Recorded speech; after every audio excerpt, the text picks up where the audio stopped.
de mal à votre planète. Bienvenue dans votre talk du samedi soir. Bonsoir. 4 terriens de choix avec nous ce soir. Marie-Noëlle Lienemann. Marie-Noëlle Lienemann, bonsoir. Vous êtes sénatrice socialiste de Paris et membre du bureau national du PS. On peut dire que vous êtes à la gauche du PS. Enfin, comme tous les gens de gauche, en fait. Elena Noguera. Alors, Elena Noguera, bonsoir.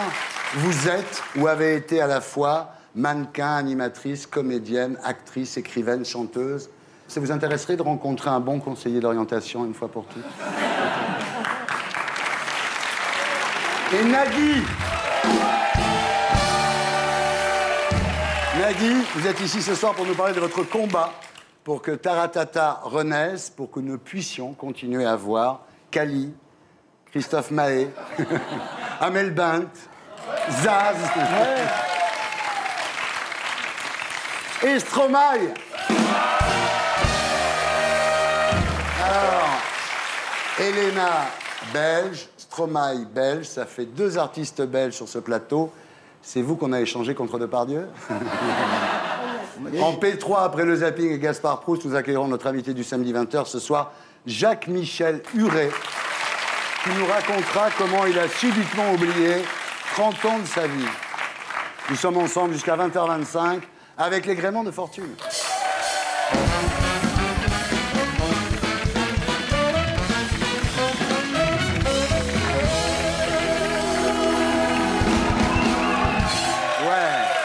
C'est bien le live. Nagui, rebonsoir.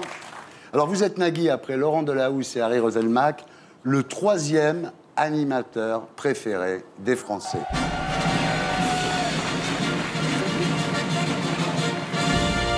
Je suis très déçu. Alors, je suis très déçu. Quelle chute. Non, mais ça va, Quelle 3e. chute. Moi, je suis même pas dans le top 20. Ça, c'est normal. Normal. En même temps, il faut relativiser parce que les Français ont choisi François Hollande comme président. Hein. Pas de réaction. Pas de réaction. Alors, vous êtes 365 jours par an sur l'antenne de France 2 et 2 fois par jour, avec Tout le monde veut prendre sa place, du lundi jusqu'au dimanche à 12h. Et n'oubliez pas les paroles, du lundi au vendredi à 19h15. Finalement, vous gagnez bien votre vie. Le grand vainqueur des jeux que vous animez, c'est vous, non?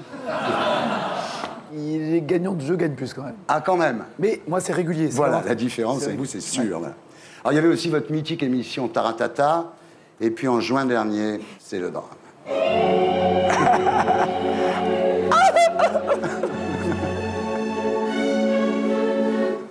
France 2 a arrêté Taratata. L'émotion était considérable. Surtout, évidemment, chez les artistes. Il ne leur restait plus que Natacha Saint-Pierre. Kali a failli sortir un disque de soutien. Heureusement, vous l'avez arrêté à temps. Mais qu'est-ce que t'as contre lui? Paul Naref a envoyé un message. Johnny a envoyé beaucoup d'artistes. Il a dit que vous étiez son enfant, Paul Naref. En même temps, lui, son enfant n'est pas à lui. Donc... Alors, France 2 vous a donné des compensations, donc des prime time, un jeu d'été qui s'appelait le Cube. Et là, il y a eu une pétition, mais pour que le jeu ne revienne pas. Alors... Et vous avez obtenu une émission de cuisine en pré-access aussi. Il n'y a eu aucune compensation. Tout ça a été dealé avant. Ouais. Ah ouais. Alors, ceci étant, vous vivez bien. Regardez cette photo-là. On voit quand même que cet été, vous n'étiez pas particulièrement triste. Vous avez passé un très bel été. Elle est belle, Nagui. ma femme. Je l'aime. Je t'aime, mon amour. C'est vrai que votre maison à Saint-Tropez s'appelle La Redevance? Tu me l'as faite il y a au moins 12 ans, cette Oui, vanne. non, mais je la fais aux animateurs riches de France. Il y en a moins, là. Alors, vous avez décidé de relancer Taratata sur Internet. Ouais. Comment ça va se passer concrètement? À partir du 18 octobre, n'importe quel vendredi, vous tapez mytaratata.com. D'accord. Et vous avez une émission qui, pendant une semaine, est affichée en premium. Et toutes les autres, archivées. Mais celle qui arrivera d'abord sera l'émission de l'actu du moment de l'artiste principal. C'est gratuit? Tout simplement, gratuit. Il y a un concert aussi le 10 octobre au Zénith. Ouais. Les 20 ans de Taratata. C'est ça. C'est gratuit aussi. Non, non, mais c'est simple. C'est payant 45 € et c'est déjà complet. Ouais. Et tous les bénéfices sont reversés à la Fondation pour la recherche médicale contre le cancer. Ah, c'est cool. Vous auriez pu le reverser à France 2 aussi. Ils ont la redevance. Bon, Nagui, vous savez ce qu'on va faire là? Un blind test pourri. Tout pourri.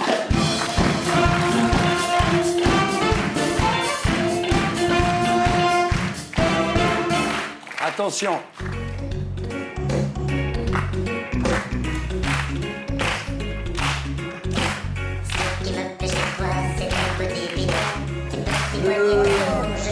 T'es gros, ah oui. Tu connais rien en musique. La taupe. Bravo.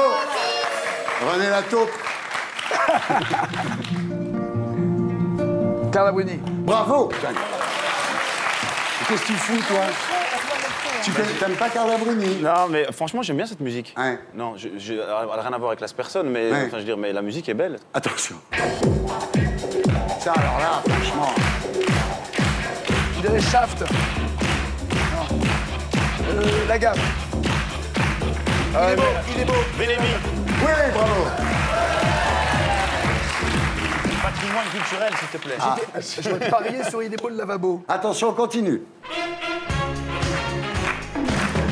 Ah si, Bernard Minet. Bravo.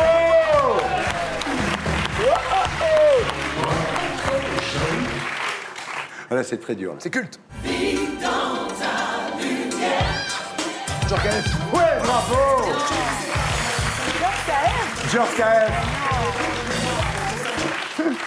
Je suis pas sûr de devoir tout trouver parce que là, ça Si, craint un peu quand Là, même. t'es en train de te ridiculiser. Ah oui, grave. C'est un animateur de télé qu'on voit plus. Mais c'est pas de la rue.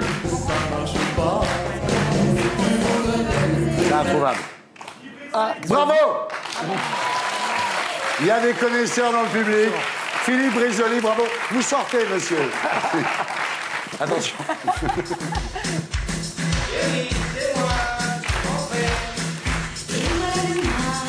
Bonsoir chérie, ça va?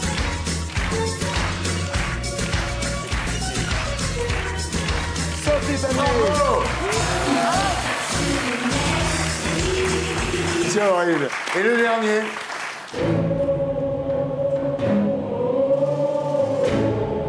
Au nord, c'était les corons.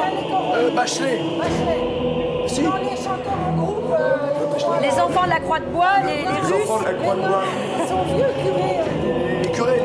Bah, elle a dit. Les stentors. Bravo. Et ben voilà. Et voilà. Un triomphe pour Marie-Noël Lilleman.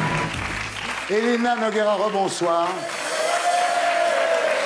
Alors, Nagui a été classé 3e animateur de France et vous, 39e fille la plus sexy de tous les temps. Ah, c'est mieux. Et si t'enlèves les mortes, vous êtes 15e. C'est de France ou du monde? Et si t'enlèves De tous les temps du monde. De tous les temps de Et si l'univers. t'enlèves De celles- l'univers. Celles qui sont refaites. Parce Oui, qu'elle est il y en a naturelle. celles qui sont refaites. Elle Elle est troisième. première ou Elle est troisième, première, comme voilà, toi. voilà. Marie-Noël, vous êtes 2 728 696 324. C'est pas grave. Bon, alors, Elena, je Oui. me suis longtemps demandé pourquoi vous étiez si sexy. Ah, En fait, vous êtes née en 69. c'est ça. Et puis, vous avez déclaré « Je suis faite de la folie belge et de la mélancolie portugaise ». Et c'est ça, en fait, votre charme. Peut-être que c'est Ah, ça. vous êtes mi-belge, mi-portugaise. Mi-figue, mi-raisin. Voilà. C'est-à-dire que vous avez qu'une seule jambe poilue? Non. Non, c'est les demi-jambes, c'est celle Ah, du... c'est les C'est deux- en bas. Ça commence en bas, les C'est que poils. en bas. D'accord. Alors, Elena, on vous comprend mieux quand on sait que vous avez peur de la mort. Très fort. Ah oui. Vous avez déclaré, la vie est vaine, alors autant rechercher le plaisir, et vous faites un maximum de choses, Oui. parce que voilà, vous voyez arriver la mort, là, comme ça. Hein. C'est vrai. Hein? Avant les funérailles, autant Ouais, faire bien beaucoup sûr. de choses. Ouais. C'est pour ça que vous avez été donc mannequin, animatrice, comédienne, actrice, écrivaine, chanteuse, et aujourd'hui, vous revenez en auteur, compositeur, interprète. C'est la première fois que je compose. Auparavant, j'écrivais les chansons. Voilà. J'étais entourée de compositeurs de qualité. Et bon, ben, je les ai abandonnés. Vous voulez qu'on regarde à quoi ça ressemble? Ben, allez. Allons-y. The end of the story I will never tell. Let us call it a story. I will never look in your eyes so deep that you think I'm lying. I will never cry. And if I'm really down, I'll peel off on you. Let me take a seat. 'Cause if I'm sad and I won't fall, I guess I'll be alive.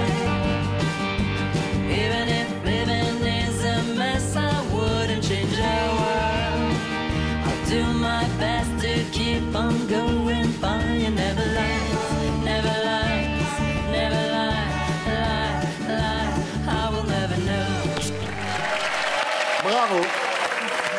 Non, mais c'est vrai. En plus, le clip est d'un chic. Hein. Qui a fait ça? C'est beau, hein. Avec un copain qui s'appelle Gaëtan Châtaignier, on a fomenté ça. C'est un hommage à Robert Longo, qui est un peintre qui a dessiné des personnages comme ça qui C'est magnifique, qui dansent. vraiment. Hein. Alors voilà, c'est votre nouvel album, il est vachement bien. Voilà, un nouveau métier maintenant, Un compositrice. nouveau métier. Ah oui, c'est vrai. Vous avez un nouveau mec en plus. Oui. Alors, Ben, je l'adore, quoi. vous êtes une grande amoureuse. Bah, c'est vrai, regarde, le disque, c'est que sur des mecs, hein. C'est que des histoires oui, c'est d'amour vrai. qui vous sont arrivées dans ce disque, on est d'accord? Oui, oui. Bah, c'est les 6 dernières années, donc c'était un joli Donc ça fait tourbillon. combien de mecs? Ah, il n'est pas exhaustif, là, il y a 13 chansons, mais C'est un triple album, sinon, oui, d'accord. Ah oui, d'accord. J'aurais pu, on a fait un choix, on a gardé les meilleures chansons. Ouais. Voilà. Non, mais c'est pas mal, hein. Bravo. Vous savez ce qu'on va faire? L'anti-portrait Oh là là. chinois.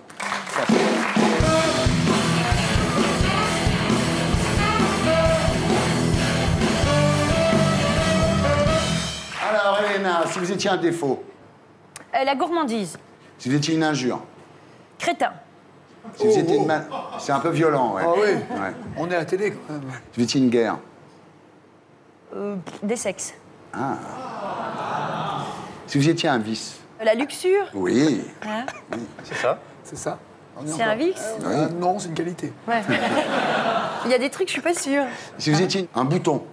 Sur votre nez. Ouais, j'en ai un là. Une cicatrice. Une épisiotomie. Ah. Bon, on continue. Si vous étiez une salope. Ma mère. Si vous étiez un dictateur. Mon père. Si vous étiez une plaie. Si j'étais une plaie ouverte. Ouais, une épisiotomie. Ouais. Avant la cicatrisation. Si vous étiez un terroriste. Vous. Bonne réponse.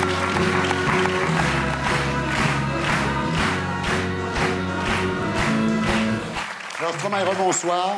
Rebonsoir. Quel plaisir de vous recevoir tous les deux, Elena et Stromae. Vous êtes actuellement ce que la Belgique fait de mieux, avec Stéphane de Groot et le taux d'imposition. Alors, on vous a connu avec ça. Alors on danse.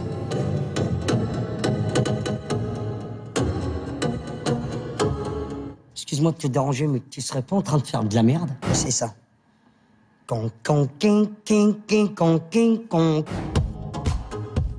vois, il y a un truc un peu sanguinolent, tu vois? Un peu dépressif, tu vois, un peu nonchalant. Il manque quelque chose. Un son de bignou. Bignou. Son de canard malade, quoi.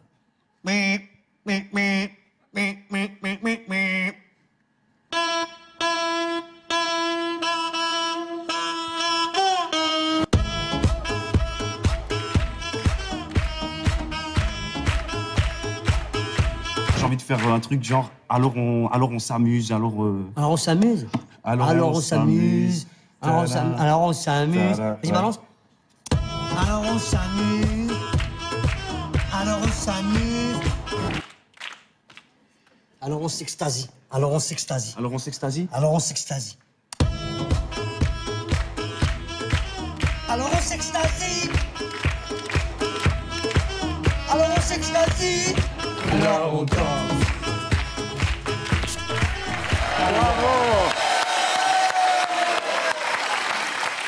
Génial. Alors, on danse. Numéro 1 dans 17 pays, 3 millions de disques vendus. Alors, il y a un mois est sorti votre deuxième album, qui est déjà numéro 1 des ventes.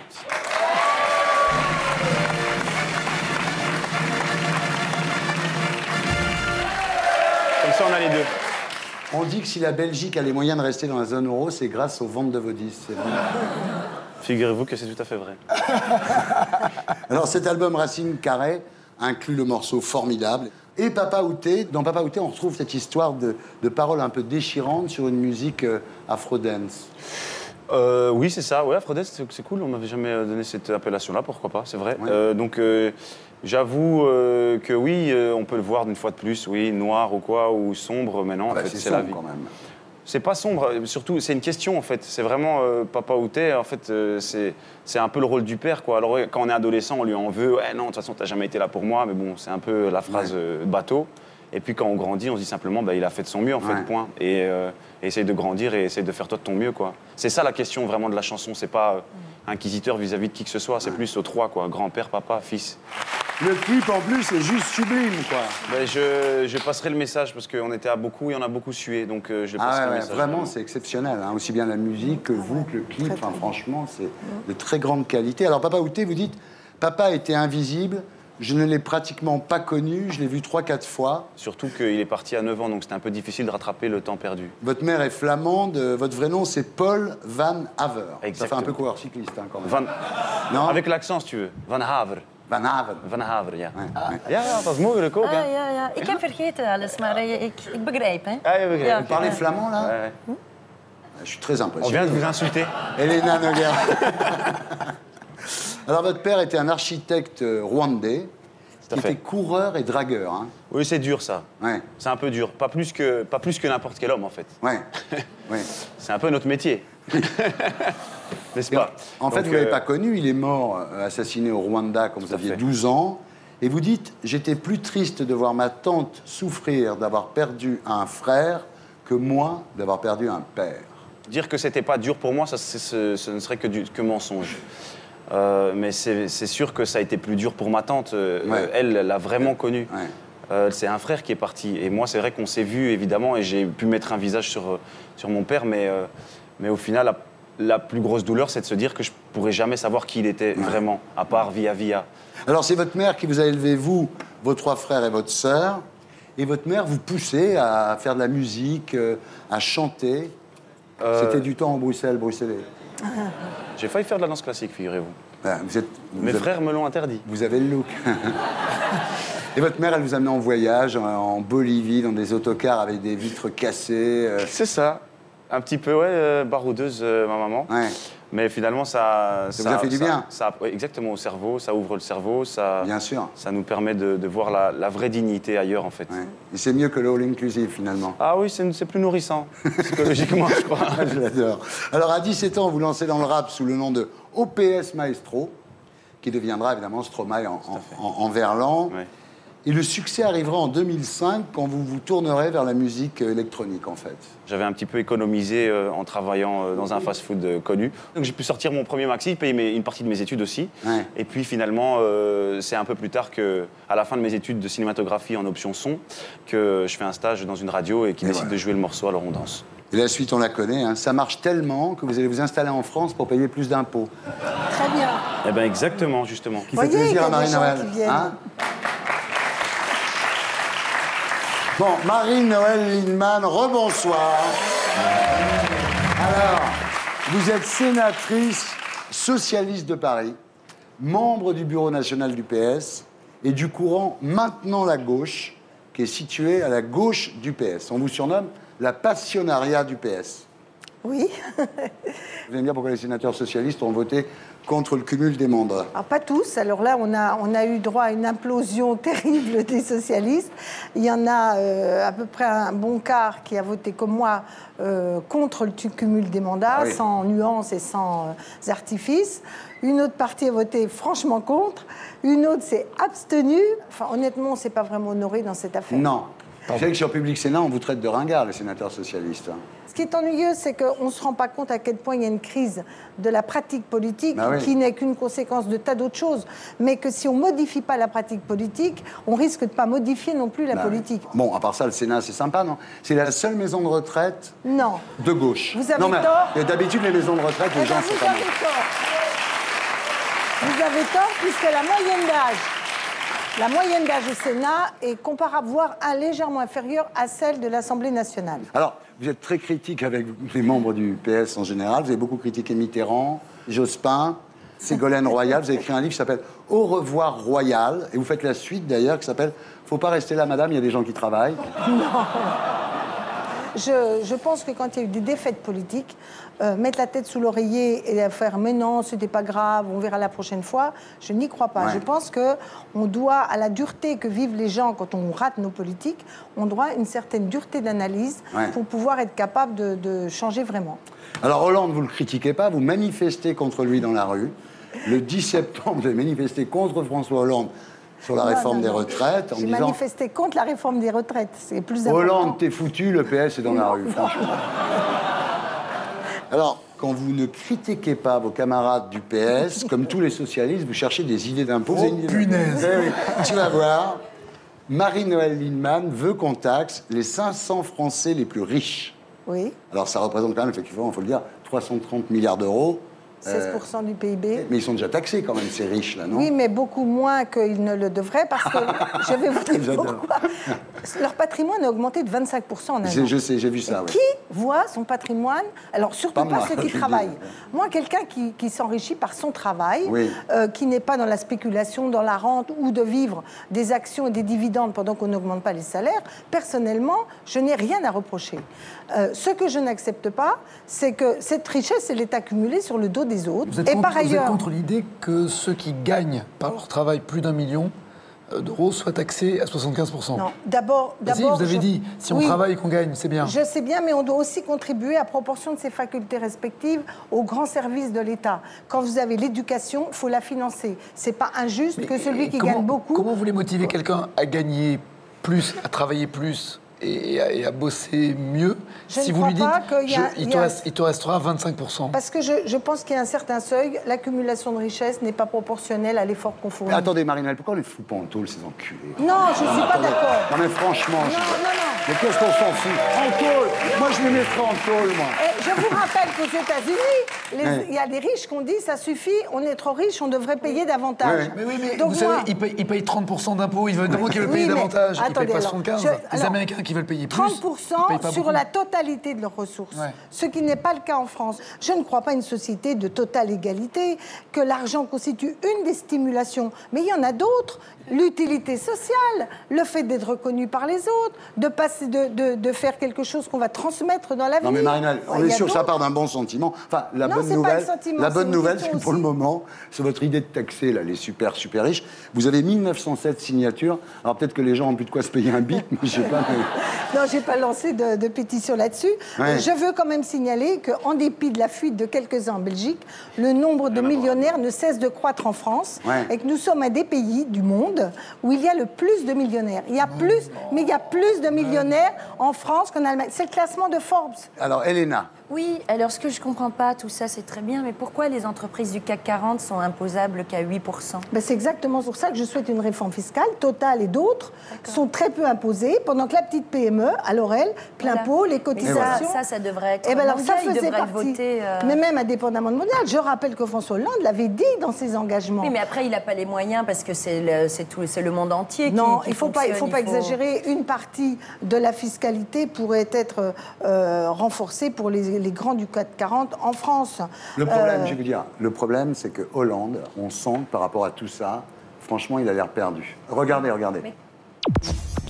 Dites-moi où il y en a, parce que moi je n'en trouve pas. Sapin dit qu'il ne reste plus rien, il n'y a même plus un seul CDD. T'as passé tes diplômes en vain, tu peux jeter tous tes CV. Ne te fatigue pas à chercher, vous êtes 6 millions à chômer. Mon Dieu, où qu'il est l'emploi?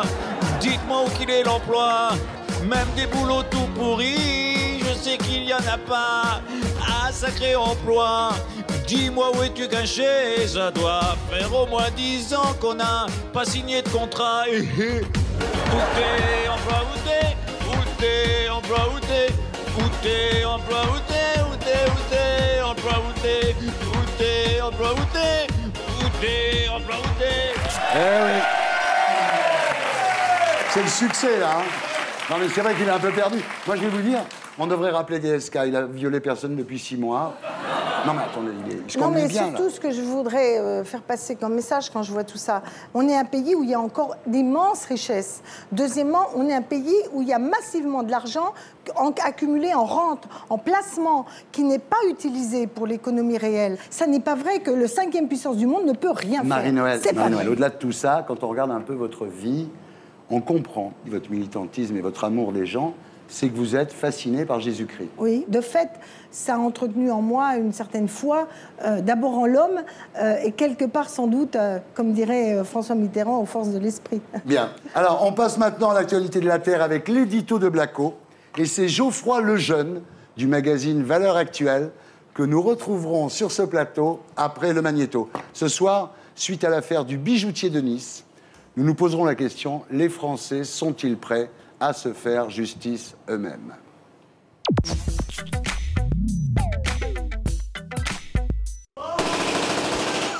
Les Français sont-ils prêts à se faire justice eux-mêmes? En tout cas, on dirait que ce n'est pas l'envie qui leur manque. Plus d'1,5 million ont exprimé leur soutien au bijoutier de Nice sur Facebook. Mais est-ce que c'est vraiment une bonne idée de tirer une balle dans le dos de son agresseur? Tuer quelqu'un, c'est jamais une bonne idée, mais faut se mettre à la place des bijoutiers. Cette semaine à Toulouse, l'un d'entre eux s'est fait braquer pour la 3e fois en moins d'1 an. Il y a de quoi être exaspéré. Idéalement, quand quelqu'un vous agresse, faudrait appeler la police et lui laisser le temps de faire son enquête. Ensuite, faudrait attendre que la justice soit saisie et après, lui laisser le temps d'organiser le procès. Le problème, c'est que ça prend un temps fou. Du coup, certains se demandent si ça n'irait pas plus vite de se défendre soi-même. Oui, monsieur, il faut se faire justice soi-même.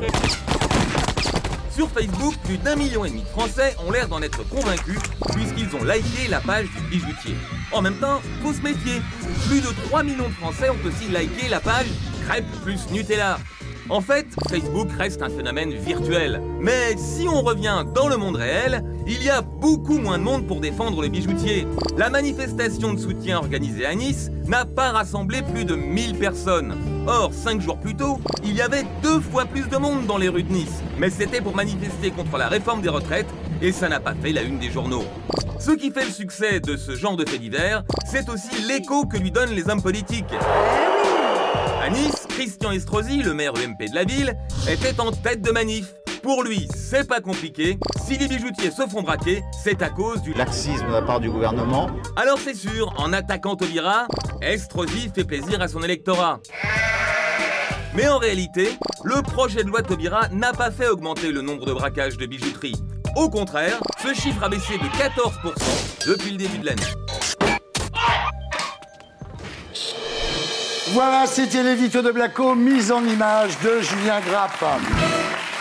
Geoffroy Lejeune, bonsoir. Bonsoir. Vous êtes rédacteur en chef adjoint du service politique de Valeurs Actuelles.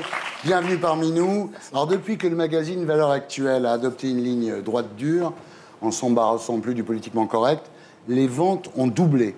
Avec le bijoutier de Nice, elles vont tripler, non? On verra. Bon alors, il y a Le Pen, Jean-Marie, qui dit « Si j'avais été le bijoutier, j'aurais fait comme lui ». Il y a Estrosi, qui est quand même député maire, qui défend le bijoutier, mis en examen pour homicide volontaire. Il y a le bijoutier, qui n'a rien demandé à personne et qui va prendre 30 ans de prison à 67 ans.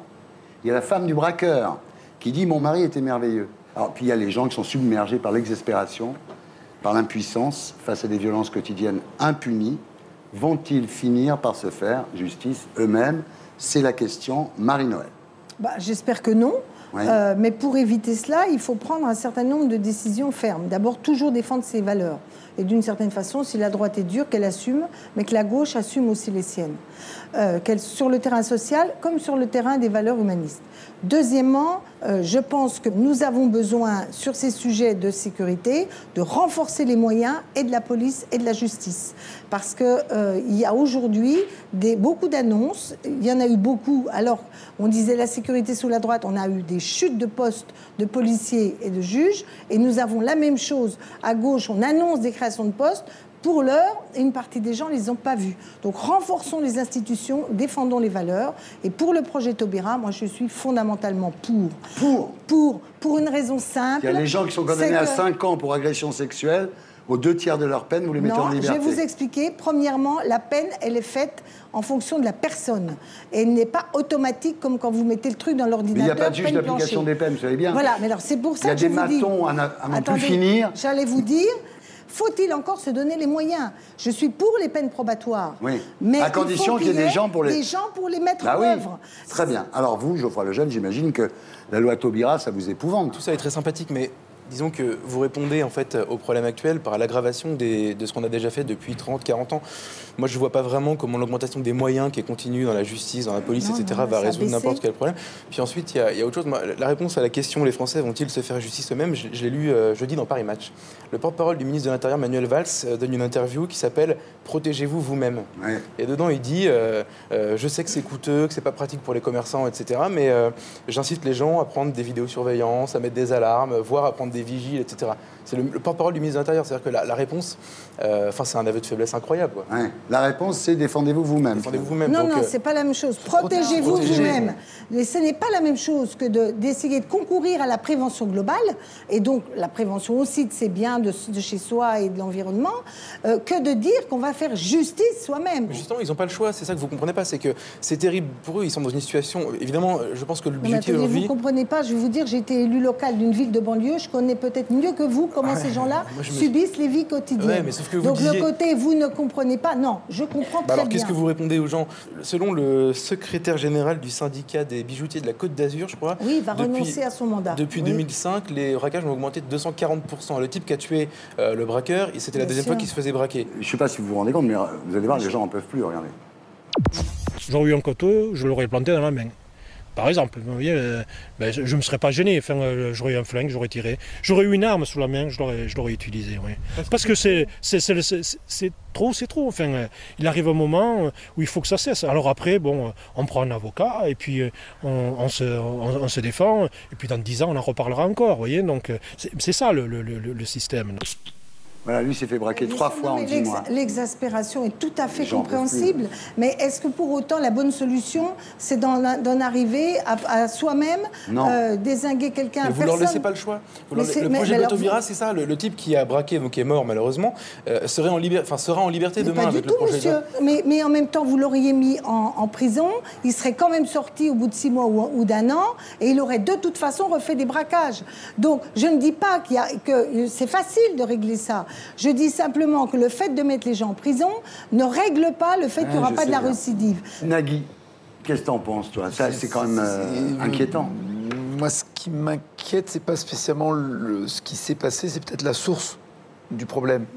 Et en remontant le plus loin possible dans la source du problème, on va arriver à l'éducation du cambrioleur, son père, sa mère, sa famille qui dit qu'il est très bien. Sa famille qui dit qu'il est formidable. Je peux comprendre que exaspéré, on ait envie de faire des choses, mais en même temps, c'est tellement pas la solution. Non. On va se retrouver chacun avec un gun dans sa boîte à gants. Dès qu'il y a un mec qui fait une queue de poisson, aux États-Unis, il y a des gens qui sont tués dans les embouteillages. Donc, il faut peut-être, je sais pas. J'ai été confronté à une bagarre de rue avec une jeune fille qui se fait agresser, insulter. Je prends sa défense, je me bats. Puis c'est fini, on s'en va, et le mec va porter plainte. Contre vous? Contre moi. Et j'ai été condamné pour coups et blessures, et 3 mois de prison avec sursis. Alors, qu'est-ce que... Mais la fille n'a pas témoigné en votre faveur? On a... Non. Mais oui, c'était ça le problème. Non, mais le problème, c'est que le procureur avait même dit cette très jolie phrase, cher Nagui, on n'est pas dans votre pays... Ici, c'est pas moi vouloir tuer toi parce que toi insulter moi. Bravo. Et vous n'avez pas déposé plainte contre lui? Scotché. Vous déposez plainte pour racisme. Bien sûr, vous auriez dû déposer plainte contre lui. Mais j'entends qu'on n'est pas dans la loi du talion, on n'est pas dans je me venge. Geoffroy Lejeune, alors, vous ne pensez pas que vous mettez de l'huile sur le feu avec vos numéros, le ras-le-bol, l'overdose Vous disiez tout à l'heure, il y a une exaspération. Moi, ça me faisait... J'écoutais avant d'arriver sur le plateau le débat que vous aviez très intéressant sur la fiscalité. Je me suis fait cette réflexion. Je pense qu'il y a un phénomène de consentement à l'impôt depuis... c'est Rousseau, le contrat social, etc. On consent à abandonner un peu de notre liberté pour être défendu par l'État. À partir du moment où l'État ne nous défend plus, je comprends la réaction du bijoutier qui a dit en plus, parce que dans son interview à Paris Match, il disait je n'ai pas voulu le tuer, j'ai essayé de tirer sur les roues, etc. On ne saura jamais. Mais je comprends, si vous voulez, que le type exaspéré qu'on voyait à la télé soit dans cette logique de se défendre lui-même, parce que les impôts ont tellement augmenté, l'insécurité a tellement augmenté que le phénomène, les deux phénomènes conjugués donnent une situation invraisemblable. Ouais. Vous avez liké le bijoutier, vous, sur Facebook? Non, j'ai pas liké. Pour être très honnête, j'ai vu le phénomène bien après. En revanche, je trouvais un peu malsaine la polémique sur le nombre de likes, parce que honnêtement, ça m'étonne pas du tout. C'est un truc, que l'adhésion soit populaire, parce que le ras-le-bol des gens est très grand, ça m'a pas du tout surpris. Mais vous voyez qu'on choisit les sujets. Parce qu'il y a une adhésion populaire très très forte contre la lutte contre les délocalisations. Oui. L'exaspération est totale des Français contre la désespération. On en parle moins. Je ne vois jamais d'article dans ce genre de journaux pour dire halte aux délocalisations ou à la désindustrialisation du pays. Bien sûr, mais donc, attendez, et l'exaspération. France avec Montebourg, arrêtez. Non, mais justement, très bien. Mais ce que je veux dire par là, c'est qu'il y a des choix sur l'exaspération. Bien, alors, Stromae. En fait, moi, j'avais juste une question par rapport.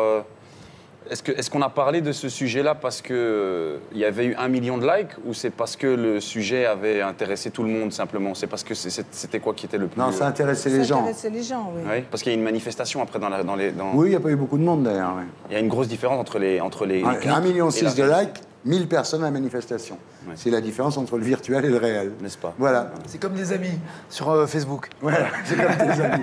Et nous accueillons notre invité du samedi 20h ce soir, Jacques-Michel Huré. Bonsoir. Bonsoir. Alors, Jacques-Michel, un jour vous êtes réveillé dans un lieu que vous ne connaissiez pas, vous vous souveniez de rien, votre nom, votre prénom, votre adresse, votre femme, vos enfants, vos amis, et en plus vous ne saviez même pas ce qu'était l'amitié, l'amour, la peur. Bref, vous aviez le cerveau complètement vide. Oui. Et à 30 ans, comme un nouveau-né, vous avez dû tout reprendre à zéro. Vous nous raconterez votre histoire à 20h. Et maintenant, j'accueille Gaspard Proust pour « Elle est pas belle, la vie ?»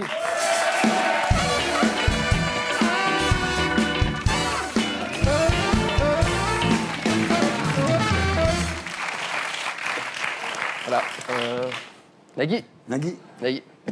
Enfin, moi, j'admire. Hein. Vraiment, Enfin, vous faites quand même partie de France 2. C'est une chaîne dont je salue les choix stratégiques. Non, Taratata, c'était bien. Hein. C'était bien, mais franchement, un duo entre David Bowie et Placebo, ça a quand même vachement moins de classe qu'un live de Sophia Aram, quoi.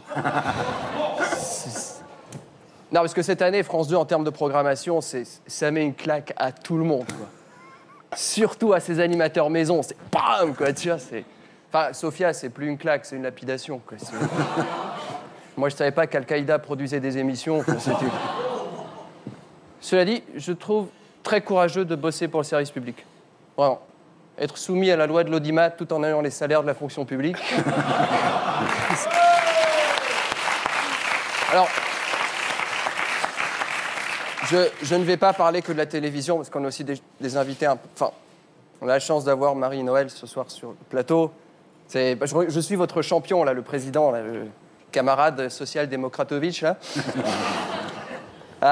Non, mais en fait, il s'en fout un peu de vos demandes, hein, j'ai l'impression. Enfin, il a mis Montebourg pour faire le cake devant les chaînes de montage, mais enfin, bon, tu vois. Si un moulin à vent savait relancer le pouvoir d'achat, ça saurait, quoi, je veux dire. Et j'ai suivi l'intervention du camarade Hollande. Alors dimanche, il a découvert que la France souffrait d'un ras-le-bol fiscal. Il est incroyable, lui. Hein.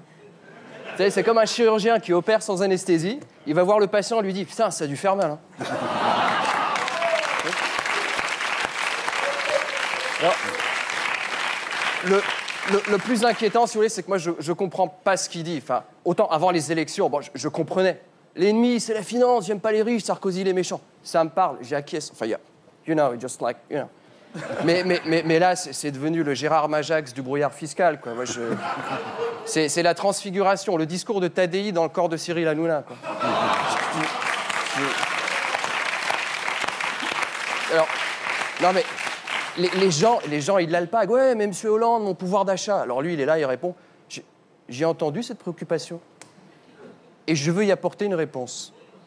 Sur la fiscalité, ce qu'on va faire cette année, c'est qu'avec la décote du crédit d'impôt, dans l'hypothèse où on augmente la CSG de 2%, là on va prendre 1,99 pour pas compliquer, et en tenant compte d'une croissance de la dépense publique gelée dans son point d'indice, de façon à ce qu'elle ne dépasse pas le plafond supérieur du barème, il sera rétrocédé à tous les contribuables, je dis bien à tous les contribuables, c'est-à-dire même ceux dont le quotient familial représente un delta de 12, si on prend pour référentiel le temps de maturation d'une fine de Claire numéro 6, il sera rétrocédé le quart de l'impôt qui devait être perçu sur une moyenne des 5 dernières années. Voilà. C'est exactement ça. Alors, Et bien sûr, je le dis, dans une hypothèse d'inflation à 1,456%, mensualisée, c'est-à-dire, pour simplifier, racine carrée de pi. Alors, l'autre qui est moi, mais ça veut dire quoi pour ma retraite? Pour la retraite, c'est pareil. Bon, c'est simple. L'allongement de la durée de cotisation qui va être compensé par un compte pénibilité indexé sur le tiers payant de votre mutuelle, calculé sur un base du prix au détail de la côte de porc, ou du radis, selon les saisons. Car je veux aussi tenir compte des difficultés que connaissent nos exportateurs de Pont-l'Évêque.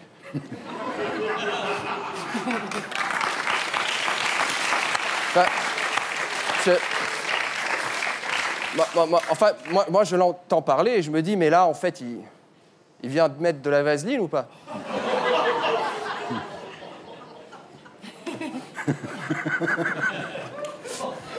Non, mais je pense que s'il n'y a pas de contestation sociale violente en ce moment, c'est pas parce que les réformes sont bonnes, hein, mais c'est parce que personne ne les comprend.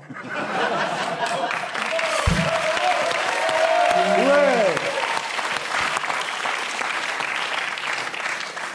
Bling Bling is back. Ah. Oui, l'indécence est de retour en France. Qui sont les Français? Qui sont les Français? C'est la crise et les gens se mobilisent pour un bijoutier.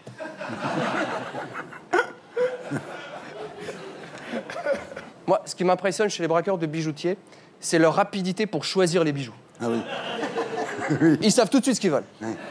Moi, une fois, j'ai regardé un braquage, j'ai dit à ma copine, vas-y, prends de la graine, quoi, franchement.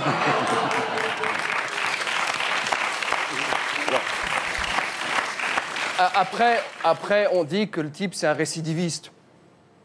On le sait bien, le goût des belles choses, ça se construit pas en une nuit. Ouais.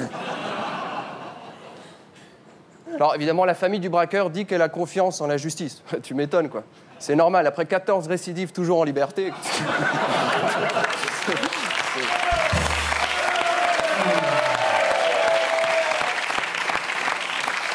Non, mais il y a beaucoup d'inepties sur ce sujet, beaucoup. On dit que c'est un truc réactionnaire, 1,5 million de personnes qui like. Oui.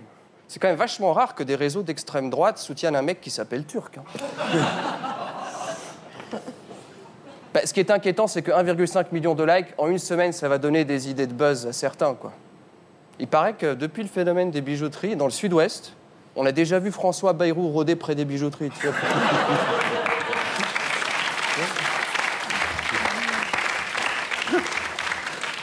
Dassault. Alors, il a acheté les voix des gens pour se faire élire à Corbeil-Essonnes. Il faut comprendre aussi, à son âge, il tente le tout pour le tout. Se faire élire maire de Corbeil et essayer de faire acheter des rafales à sa police municipale. Voilà. Il y a un bras de marne, on met un porte-avions, c'est bon, c'est calé, quoi. Déplacement. Cahuzac veut qu'on lui rembourse ses frais de déplacement pour les auditions de la commission des finances. Ah bah oui, ah bah oui. Un billet de train plein d'essence, il est con aussi, quoi. Il aurait refusé de venir, il aurait eu un transport gratuit, voiture sirène, escorte et tout le tout team. Plein air. Perpignan. Un peu de soleil. Il enlève son ex-compagne, là-bas, l'enterre et se dénonce. C'est un peu con. Hein. Franchement, il aurait commencé par la fin, il avait l'après-midi libre pour faire de la planche à voile.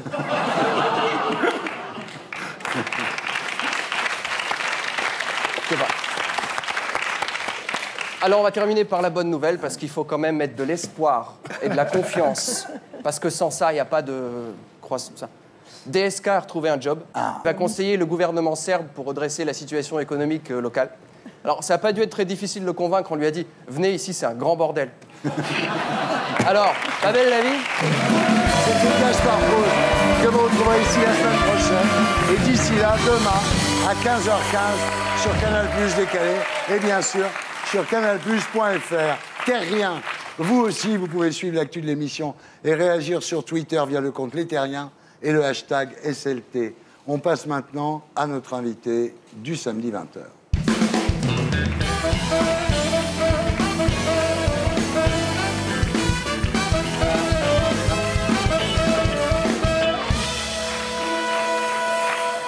Jacques-Michel Huret, rebonsoir. Alors, contrairement à l'usage, je ne vais pas commencer par votre première naissance, mais par votre deuxième naissance.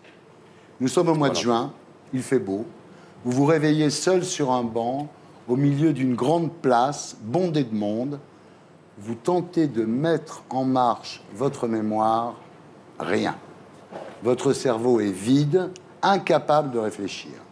En face de vous, vous reconnaissez l'Opéra de Paris. Vous touchez votre visage et vous dites « Je n'ai pas l'air jeune, je n'ai pas l'air vieux ».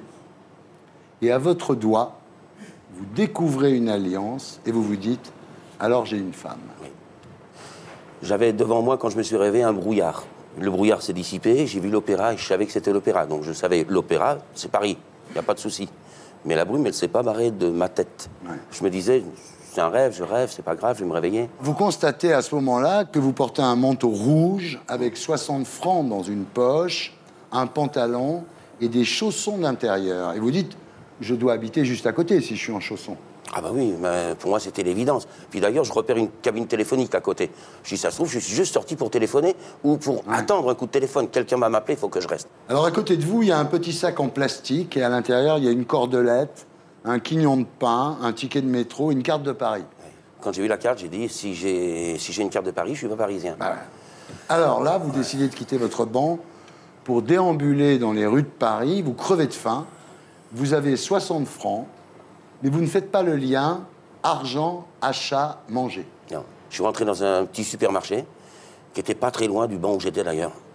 Et j'ai mangé dans les rayons. Ouais. Et ce qui est étrange, c'est que je savais très bien que je faisais mal. Ouais. Je savais ce que c'était que de voler. Alors en fait, ce lien argent, achat, manger vous reviendra au cours de votre errance dans Paris quand un serveur dans un café vous demandera de payer un chocolat chaud. Oui. Alors une nuit, vous entendez contrôle d'identité. Les policiers vous bourrent de coups de pied, vous fuyez, et ils finiront par vous arrêter après une très longue course-poursuite. Vous vous planquez sous une bagnole et ils vous disent « Tu nous as fait courir fumier hein ». Et là, vous êtes mis en garde à vue, mais en garde à vue, vous n'avez rien à dire. Non. Et on vous demande de signer votre déposition, mais il n'y a rien dans la déposition. Non. On vous emmène à l'hôpital psychiatrique Sainte-Anne, dans le 14e arrondissement de Paris, et là, on découvre un énorme hématome qui va de la nuque à l'épaule. Hein. Oui. C'est quand même 20 cm de long. Hein. J'étais bien marqué sur le côté. Bien marqué. Ouais. Ensuite, on vous fait visiter l'hôpital. À ce moment-là, vous pensez quoi? Vous pensez que vous êtes fou? Je pensais que j'étais dans un milieu de fous. Ah oui. Mais vous ne considérez pas comme un fou à ce moment-là? Non, j'avais juste un problème. Ouais. C'est tout, mais j'étais pas fou. Alors là, pour tout le monde, vous êtes Monsieur X hein, dans cet hôpital Sainte-Anne. C'est-à-dire que quand on appelait les gens pour venir prendre les médicaments, on appelait Jean-Pierre, on appelait François, et ils avaient leurs petites étiquettes sur leur gobelet de médicaments. Et moi, c'était un X. Un médecin m'a dit, non, c'est bon, c'est pas grave, on va t'appeler X. X, ça existe. Il y a Jackie X, et moi-même, en tant que professeur de l'hôpital, je m'appelle G. Alors, vous lui dites, il y a 4 jours que je suis là, pourquoi je vous ai pas encore vu? Et le mec vous répond, mais ça fait 15 jours que vous êtes là. Ouais. Vous vous rendez compte, vous n'avez pas non plus la notion du temps. Quoi. Ouais. Non. Et là, il vous révèle le nom de votre mal, l'amnésie. Ouais. Mais là, je lui demande comment ça se soigne. Ouais. Et là, il me dit, il faut le temps. Il faut du temps. Il faut du temps. Mais le temps, déjà, quand il m'échappe, je passe 4 jours. Tu me dis qu'il y en a 15, mais il va falloir combien de temps pour ça? Ouais. Alors, ce qu'il dit là, il dit que, effectivement, l'hématome témoigne peut-être... Une possible agression. Voilà. Ouais. Mais on n'en sait rien jusque-là. Non. Alors, le problème, c'est que ces entretiens avec le docteur ne donnent rien, et c'est là qu'il vous propose de prendre du pain total, c'est-à-dire du sérum de vérité, mais ça ne fonctionne pas. Non. Il me dit, t'inquiète pas, tu vas t'endormir gentiment, tu fumes à voix. Au réveil, tu vas pas te souvenir de ce qu'on a fait ensemble, mais je vais t'enregistrer et je vais écrire tout ça, tu auras toutes les données. Et au réveil, j'ai vu une personne de moi déconfite. Ouais. Là, il n'est pas content parce que ça n'a pas marché. Non. Alors, après le 3e shoot, avec une dose augmentée de pain total, au réveil, là, il a un large sourire. Hein. Il est content, le docteur. Ouais. Parce qu'à une question sur l'amitié, vous avez répondu Charles Elie. C'est ça. Charles Elie. Alors, il n'y en a qu'un. Charles Elie, c'est Charles Elie Couture, hein, évidemment. Il prend contact avec Charles Elie Couture pour que vous le rencontriez. Et il s'est pointé. Quand vous rencontrez Charles Elie, il dit « Mais bien sûr que je te connais, grand con !» Exact. C'est exactement C'est extraordinaire. Ouais. Là, vous pleurez. Ah oui. Mais il m'a pris dans ses bras avant que je pleure. Quand il m'a vu pleurer, il m'a serré, oui. Il m'a dit, t'inquiète pas, c'est bon. Je suis là, c'est bon, c'est bon. On a fait les 400 coups ensemble, Voilà. on les refera. Vous étiez en fait aux Beaux-Arts de Nancy. J'étais aux Beaux-Arts de Nancy. Vous avez pas mal bringué ensemble avec Et on a Charlie bringué Couture. ensemble. Ouais. Alors là, il vous promet de vous aider, effectivement. Il vous dit, t'en fais pas, je suis là et tout. Et puis un jour, vous êtes en train de dessiner. Un infirmier entre dans la pièce et il vous dit, Jacques Michel, pose tes crayons. Vous réalisez qu'il s'adresse à vous, donc vous comprenez que vous êtes Jacques Michel. J'étais pas sûr. Quand il m'a appelé Jacques Michel et qu'il m'a dit, c'est ton nom. J'ai dit, lequel? Jacques ou Michel? C'est pas mon nom. Non, il me dit, c'est ton prénom complet. Ah bah, je dis, c'est incroyable, c'est ça. Alors ensuite, l'infirmier dit, Jacques Michel, le docteur t'attend avec ta famille. Quand vous arrivez, ils vous disent, tu t'appelles Jacques Michel Huret, je te présente tes parents et ta femme, Martine. Vous rien. Je suis devant des étrangers. Voilà. J'ai vu quand même dans ce couple de personnes plus âgées de la tristesse, de l'angoisse, de la peur. Et puis la petite femme qui était là, elle était sympathique, elle était jolie comme tout. Elle est venue timidement vers moi. Et pour me dire, je suis ta femme, je suis Martine, en me touchant à peine. Et dans ses yeux, oui, j'ai vu que, waouh, il y avait beaucoup de choses. Alors là, Martine sort un album photo de son sac. Elle dit, voilà, ça c'est Sandrine, ta fille, ça c'est Pierre-Henri, ton fils. Et vous, ça vous laisse complètement indifférent. Non, j'ai dit, qu'est-ce que c'est que ce truc, quoi. C'est faux. Et là, vous vous dites, on m'a retrouvé, mais je ne me suis jamais senti autant perdu. Ben oui. Vous rentrez chez vous, quand vous arrivez chez vous, vous rencontrez votre fils qui a 1 an, vous dites, nous sommes 2 nouveau-nés, mais vous n'avez aucune tendresse pour votre fils. Vous avez... Non. Pareil, des gamins qui sont sympas. Pareil avec votre fille Sandrine, c'est assez étrange, hein, elle ne vous embrasse pas. Quand vous voulez l'embrasser, elle a une espèce de mouvement de recul. Oui, il faut dire que j'étais également très déformé apparemment par les médicaments. Alors il y a une scène extraordinaire, c'est que le soir, dans la chambre, vous êtes allongé donc à côté de cette femme que vous ne connaissez pas, Martine, et vous constatez qu'elle vous fait de l'effet quand même. J'étais pas amnésique de partout, quoi. Alors, vous voulez lui faire l'amour, mais vous savez plus comment faire, vous êtes comme un puceau, hein. J'osais pas me déshabiller, c'était Martine qui m'a dit déshabille-toi. Ah, Martine, elle prend les choses en main. Hein. Tout pris, Et vous faites l'amour avec Martine comme si c'était la première fois. C'était génial, j'aimerais bien que ça recommence. Et là, Martine vous raconte vos origines, votre rencontre à tous les deux, votre amour, vos enfants, enfin votre vie. Et en fait, elle vous apprend qu'un soir, elle vous a demandé de rentrer la voiture dans le garage. Et vous avez fait une mauvaise rencontre, vous avez pris un coup sur la tête. Apparemment, c'est les 3 jours de blackout total que l'on ne sait pas. Alors avec Martine, vous décidez de vous lancer à nouveau dans l'aventure de la paternité, de faire un 3e enfant. C'est Martine un jour qui m'a dit, bon, on va aller de l'avant maintenant, ça suffit. Regarde-moi dans les yeux. Elle me dit, qu'est-ce que tu vois dans mes yeux? Et regarde bien. Elle me dit, tu vois pas qu'il y a de l'amour? Je lui dis, si, ça y ressemble quand même. Mais elle me dit, tu vois, dans les tiens, je suis en train de regarder, je vois la même chose. Et avec l'amour, on va faire un 3e enfant. Et cet enfant, on va l'aimer. Et ça sera l'enfant qui nous réunira complètement. Ton truc de paternité, tu vas le retrouver. Et là, quand vous allez voir l'échographie, il y a un miracle, quoi. Vous aimez l'enfant qui est dans le ventre de votre femme. Vous retrouvez l'amour. C'est extraordinaire, c'est une magnifique histoire.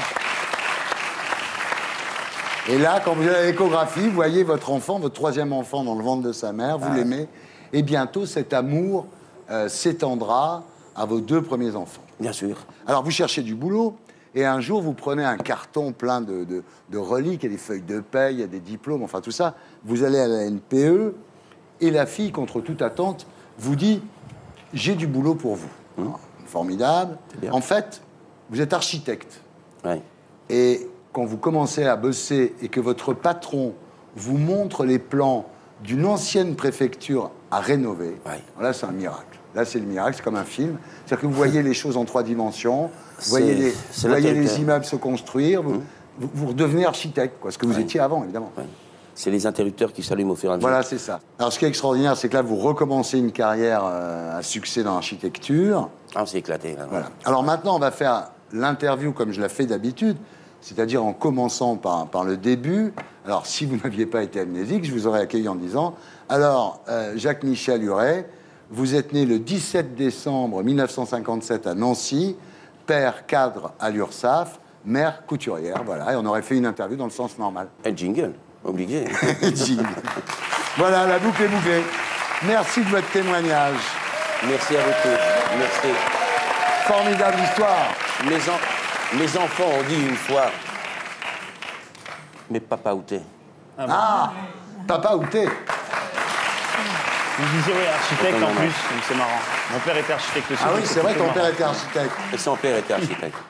Merci de votre témoignage. Voilà. Merci à vous. C'était Salut les Terriens, votre talk du samedi avec Marie-Noëlle Lienemann, sénatrice socialiste de Paris, Elena Noguera, l'album Année Zéro est dans les bacs, et puis le film La vie domestique qui sort le 2 octobre. Nagui Taratata sur venteprivée.com. C'est le 18 octobre pour les gens de vente privée. Stromae, son album s'appelle Racine Carrée. Il est entendu dans toute la France. Geoffroy Lejeune, de Valeurs Actuelles. Et Jacques-Michel Huret, pour J'ai oublié 30 ans de ma vie, chez Michel Lafon. Je vous signale le lancement de Canal+ Série, la nouvelle chaîne du groupe. Ça commence ce soir à 21h avec un marathon Homeland. Pas mal. Salut les terriens.